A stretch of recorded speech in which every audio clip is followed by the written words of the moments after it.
Section 1. You will hear a woman phoning about the shared house she is going to move into. First, you have some time to look at questions 1 to 7.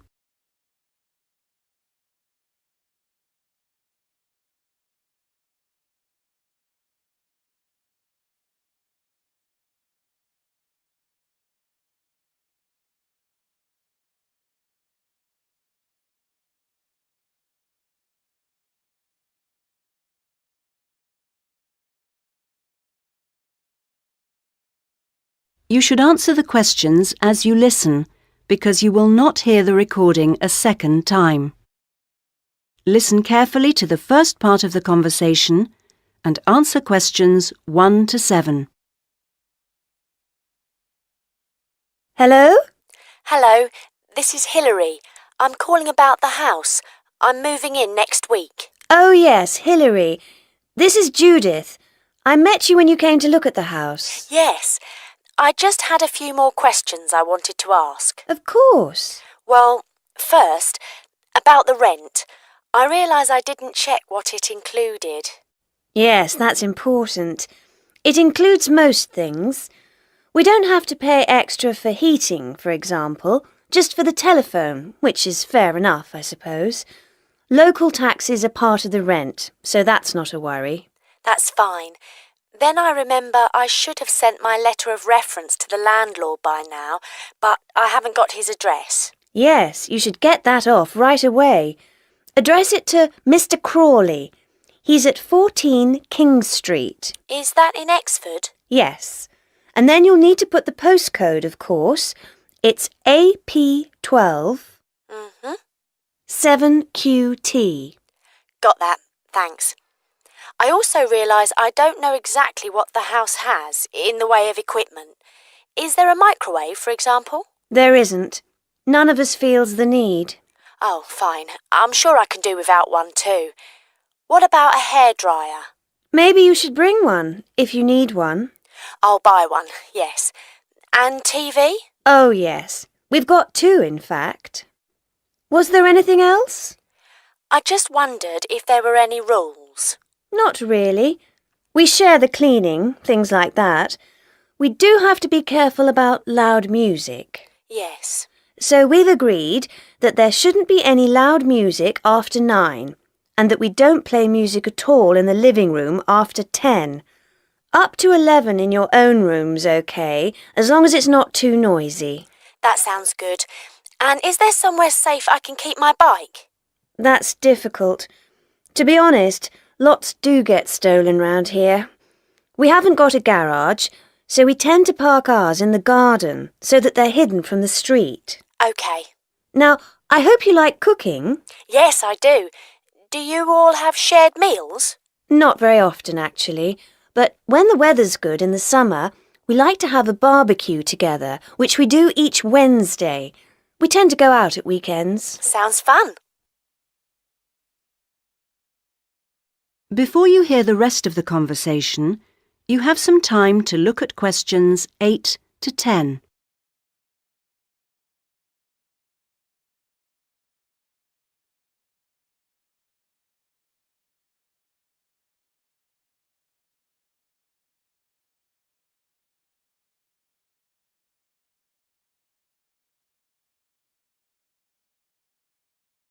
Now listen and answer questions 8 to 10. Are you familiar with this area? A bit. Actually, there are a few things that I'd like to know the location of. A bank, for example. Yes, there's one quite close. You just go up to the junction near the house, the one where 4 roads meet, and go straight ahead and then take the second left. It's a little way down there on the left-hand side. That's convenient. Another thing is that I'd like to check my emails quite often.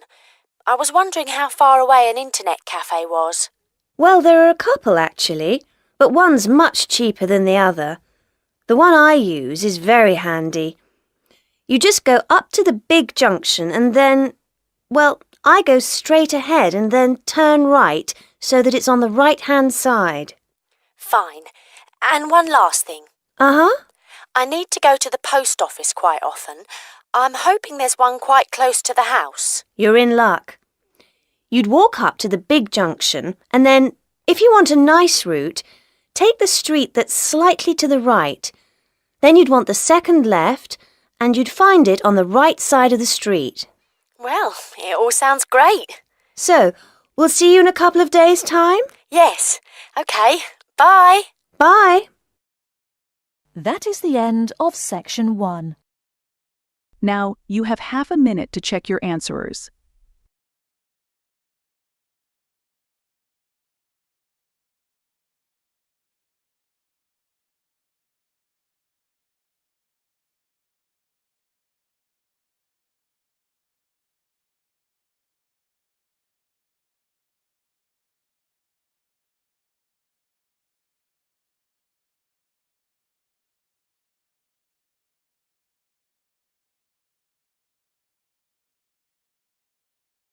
Section 2. You will hear a podcast on Canberra's theme park. Now you have some time to look at questions 11 to 16.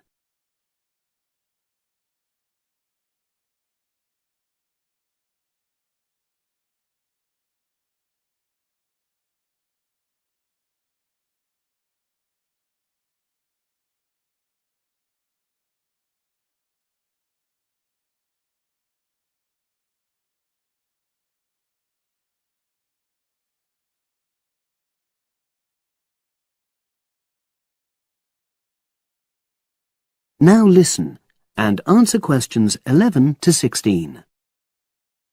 Welcome to Canberra's Park podcast. In the next few minutes, I'll tell you a little about the park and the amazing things we have to offer. We like to think that Canberra's offers more than other theme parks.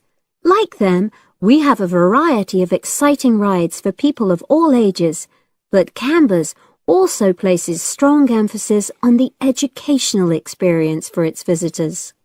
Not boring facts, but lots of interactive exhibits. Although it's mainly an outdoor experience, we do have some indoor activities if the weather gets too dreadful. The park's got a lovely, well-established feel, set in 80 acres of beautiful countryside, about 3 miles south of the tourist resort of Dulchester. The park was set up in 1997 by the Canberra family, but then taken over by new owners in 2004, who have maintained the original vision of the Canberras. It has lots of old trees, hundreds of flower beds, and a gorgeous lake. Canberra's has over 45 different rides, exhibits and arcades. All but one of these is free once you've paid your entrance fee. We charge a small fee for our newest ride to reduce the length of the queues. You don't pay anything for parking. A family ticket for a family of 4 works out at about £8 per person, which is amazing value. Full details of current prices are shown on our website, along with full details of rides, etc., and directions for getting to us. We also have a number of special offers. For example, if you live locally, why not join our Adventurers Club, which entitles you to 50% off ticket prices all year round, and a special lane for all rides and exhibits, which means you don't have to wait to get into any part of the park. See the Offers tab on the website. We've recently added a number of new exhibits to the park, and we're particularly proud of our Future Farm Zone, which houses over 20 different species of animals, from chipmunks to dairy cows. The emphasis is on getting near to the animals. All of them can be petted, and you can buy food for feeding the animals. Many of our younger visitors say that this is the high point of their visit. And speaking of food, don't let the animals have all the fun. We have a total of 7 different catering outlets on the site. We're open 10 to 5:30 all year round, and cold drinks and snacks can be bought at any time during opening hours. And hot food is available most of the day in the Hungry Horse Cafe from 11 until 5, just half an hour before closing time. Now you have some time to look at questions 17 to 20.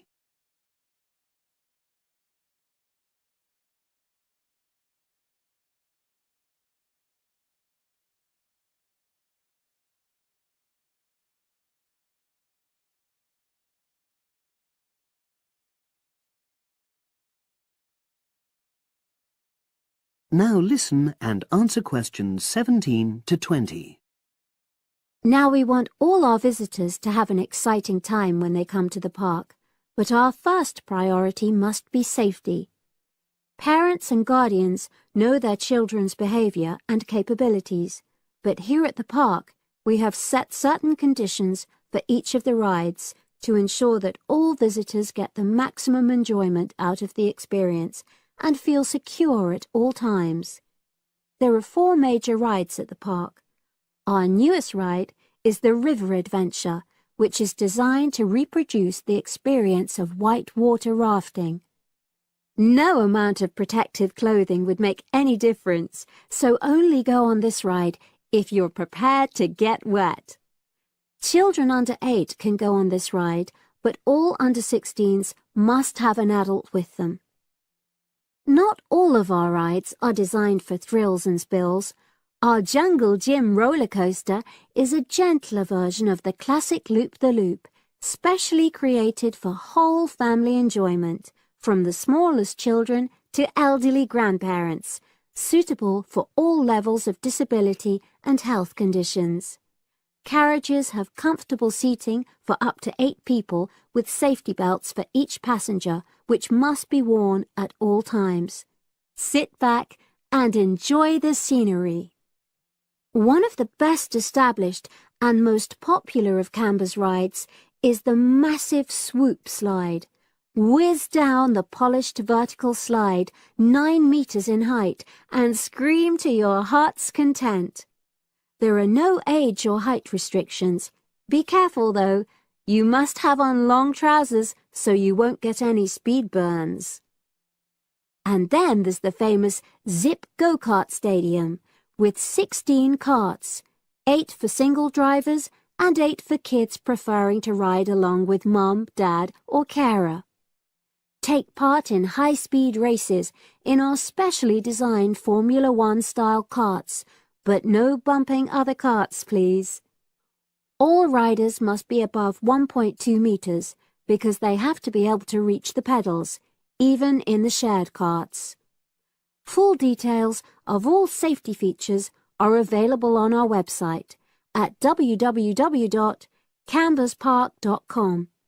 So come and make a day of it at Canberra's theme park. That is the end of section 2. Now you have half a minute to check your answerers.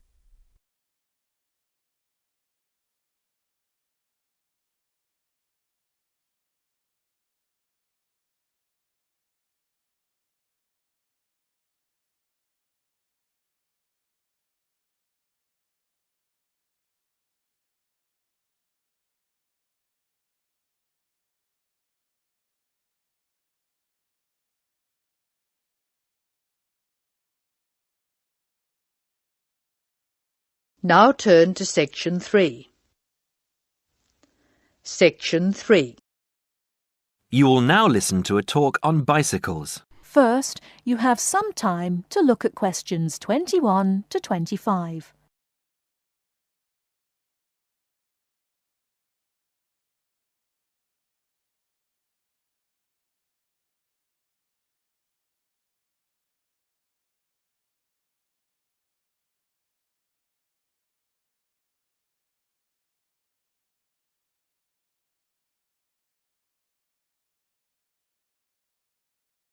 Now listen carefully and answer questions 21 to 25. Today, we're going to talk about the latest bikes for professionals and novices. There's something to suit everyone from price to function. The Atlantis is a touring frame. It's also perfect for commuting and trail riding, and anything short of super fast road riding.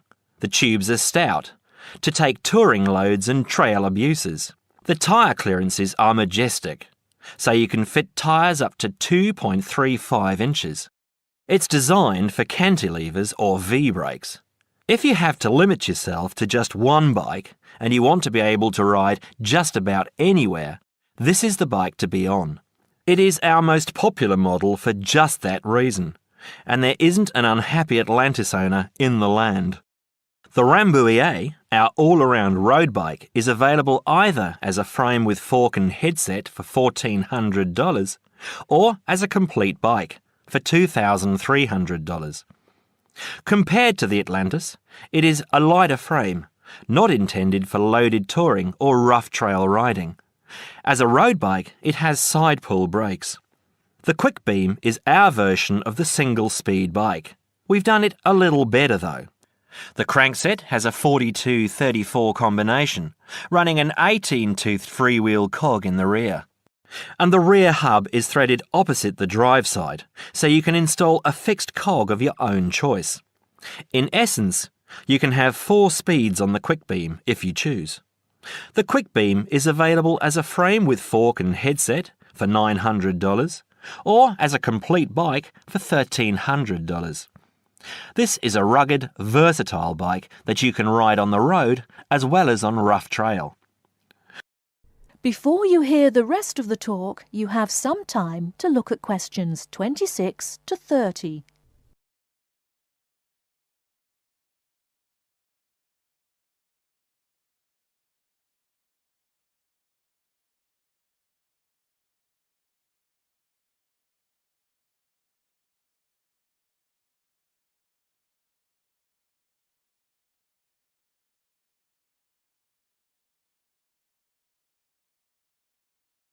Now listen and answer questions 26 to 30.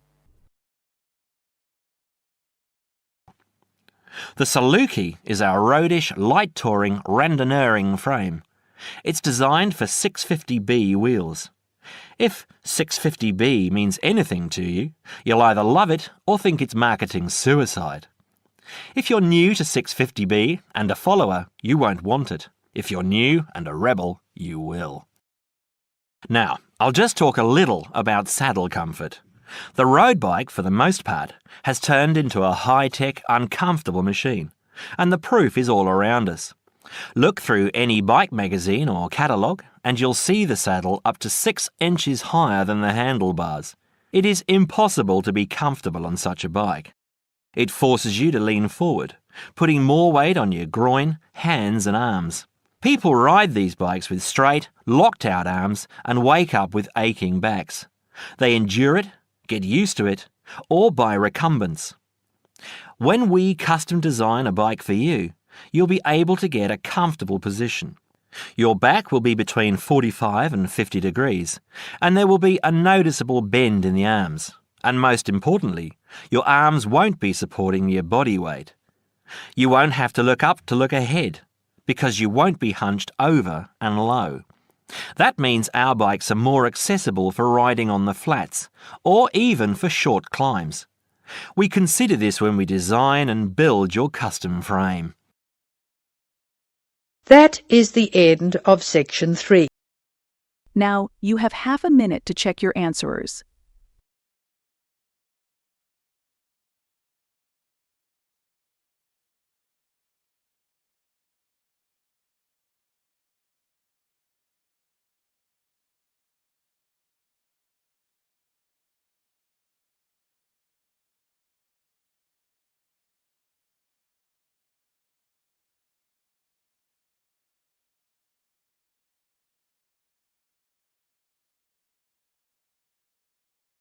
Now turn to section 4. You will hear part of a lecture about a place called Cuba PD. Listen carefully and answer questions 31 to 36.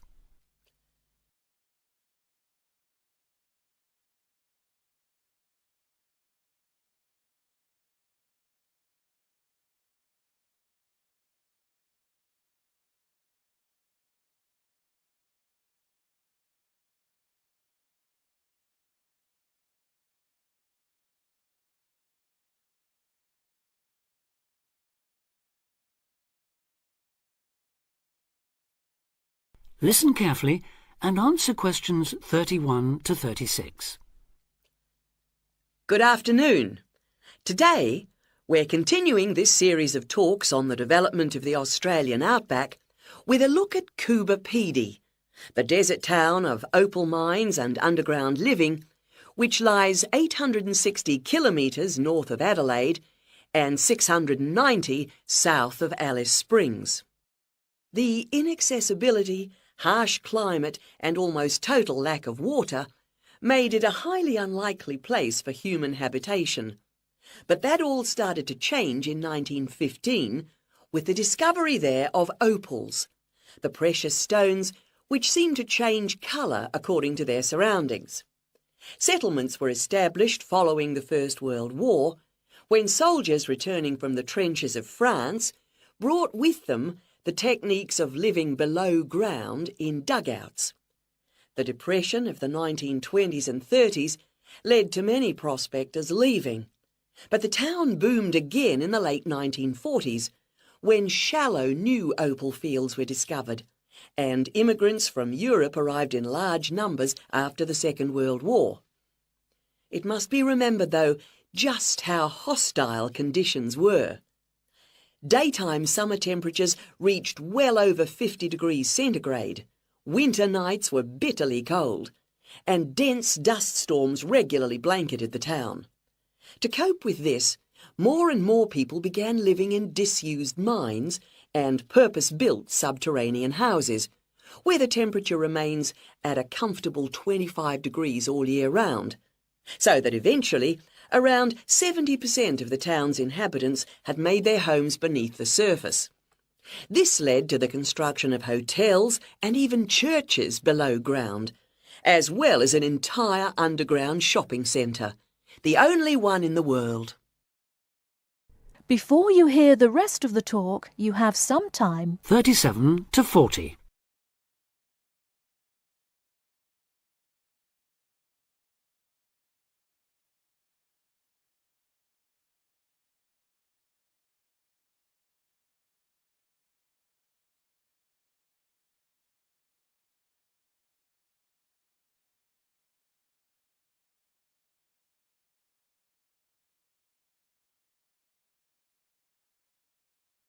Now answer questions 37 to 40.